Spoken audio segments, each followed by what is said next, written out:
Hello everybody, this is Kyle of Church on a Budget PH, and in this video I'm gonna talk about practicing mixing through your digital mixer and a recording. This will help you in your personal practice and also training volunteers. If you're interested in learning that, then check this video out.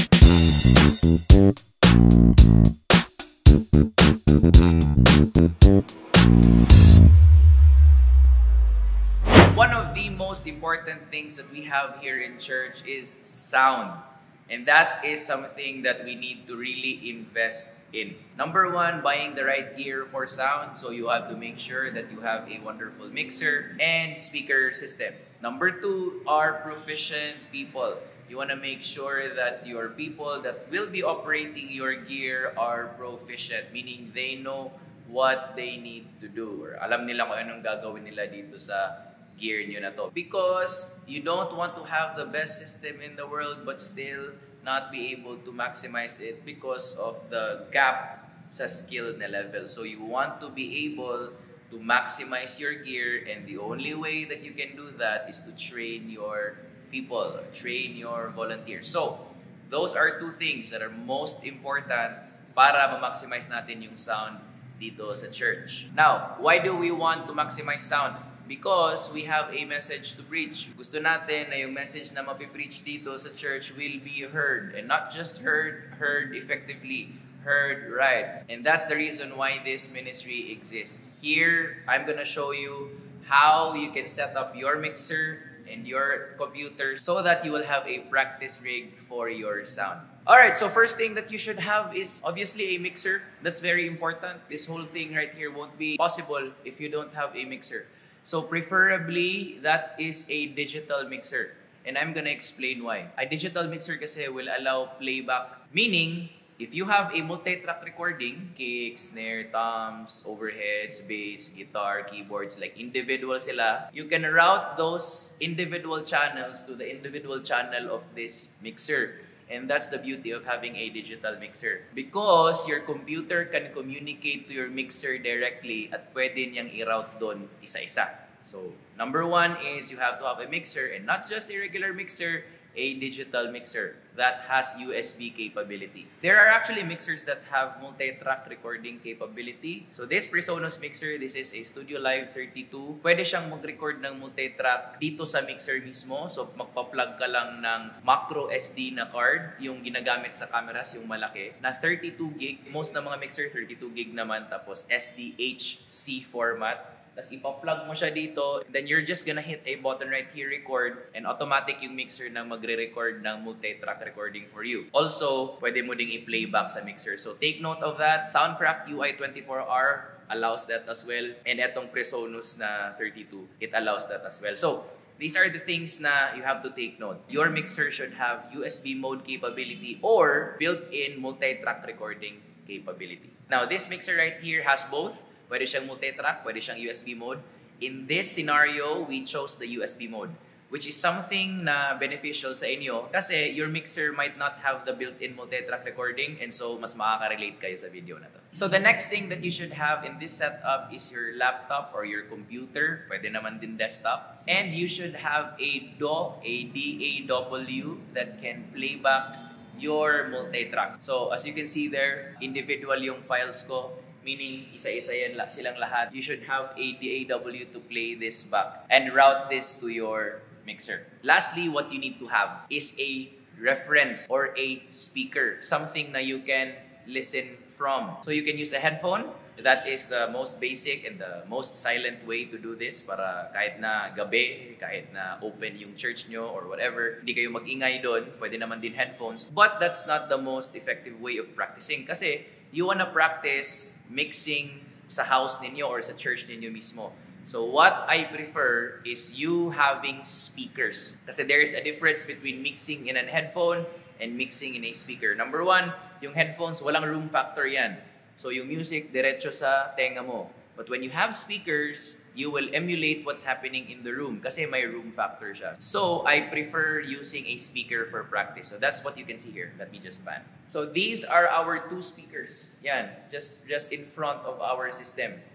Those are JBL Eon speakers. that we are using. So, let me show you how you're gonna route all of these things together. First thing we need to do is connect our mixer and our laptop. So, this is what you're gonna do. In our mixer, sa PreSonus namin, may USB kami na port which happens to be right here. And so, ipa-plug lang namin yon sa USB ng laptop namin, which is this one. So, that's how simple it is. So, your computer and your mixer, na-connect na sila. Now, you just need to download the specific driver of your mixer. So, sa amin, PreSonus. So, pumunta kami sa website ng PreSonus, dinownload namin yung driver doon para ma-read ni computer si mixer. Kasi if you do not have a driver, hindi yan mariread. So, kahit na na-connect sila via your USB cable, hindi pa rin matitrace ni computer si mixer kasi nga wala siyang driver. So, don't forget that part. That's very important. Okay, so next thing that we need to do now is to connect this mixer to the speakers that we have here. So, you know, basic main, left, right. Very important to note when you're routing your main, left, and right. Always have your perspective. So, if you are here, you're looking at your speakers, eto, this is your left, okay? And the other one is your right. Wag mong ibabaliktad yan. Okay? Magkakagulo yung panning mo later, mixing mo later. So, this one goes to the right, and left goes to the left. We have now connected all of our gear together. So, the next thing that we need to do is just turn them on. So, sa computer natin, ira-route natin yung individual channel doon sa channels dito. So, we wanna make sure that nagmamatch sila. So, what you need to do is go to your mixer, label all of your channels na available, and then ira-route mo yung channels dito na specific doon sa naka-label sa mixer. So, I'm just gonna show you para mas madali. So, kick out is 1, and then kick in is 2. Now, ito lang muna yung example natin. Same na to na concept lahat later. So, punta tayo dito sa laptop. So, si kick out natin is channel 1.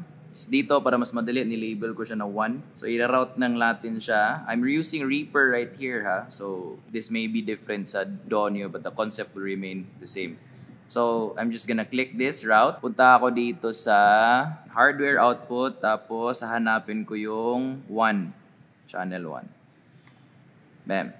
So, pag nag-send ako dito, i-play ko yan, tapos magsisend ako dito, kunwari ganun, makikita mo na sumisipa na siya dito sa channel 1. Right? So, nakita nyo kanina, ginawa ko is, inangat ko dito yung level sa Do, tapos sumipa siya dun sa mixer. Very important to note, every time kasi na USB mode yung mixer natin, hindi natin magagamit yung gain control ng mixer. Kasi yung gain control ng mixer is used for the analog na setting. So yung mixer nyo maybe may USB trim, so that can be used also. But for this mixer, we practice our gain dito sa levels ng Do. So, pag iangat ko yung level dito sa Do, that will serve as my gain structure. Medyo hassle, but this is what works for this setup. And so, after that gain level from this Do, you can use all of the processing sa mixer nyo, compressor, EQ, gain, effects. But, your gain again is dito magagaling sa Do. So, I'm gonna show you a sample of how this sounds like para lang may glimpse kayo kung ano yung nangyayari. First of all, I'm gonna turn up all of the gains here sa Do namin to set all of the gain levels, and then I'm gonna mix here sa mixer namin. Alright, tapos na yung gain. Dito naman tayo sa mixer. Here we go, mix tayo.